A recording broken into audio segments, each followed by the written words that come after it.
Magandang araw po sa inyo dyan mga kababayan. Mag-unpack po tayo. Ito ay gamit ko sa solar. Titingnan natin kung tama ang dumating na aking in-order. Ayan.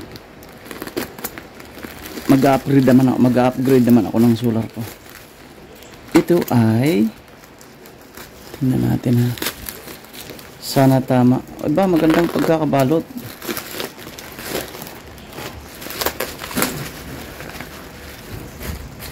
Tingnan natin. Marami pa akong ang ganda ng balot. Ayun. Wow. Tama po ito. Tin EWG. Yan. Magaling, tamang dumating. Alam niyo po mga kababayan, galing pa ito ng China. Pero mabilis lang siya dumating.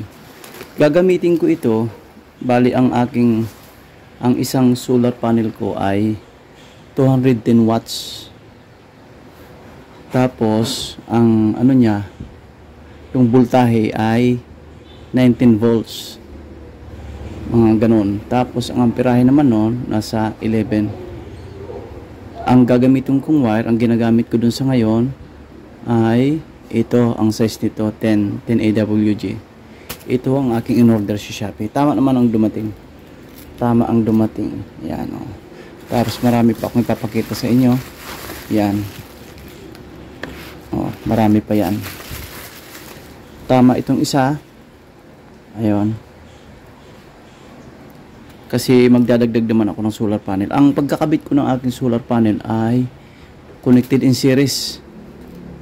Parang amperahe niya, ganun din lagi. Ang nag-add lang yung voltahe. Kasi series connection. Okay po mga kababayan, maraming salamat po sa inyong panonood.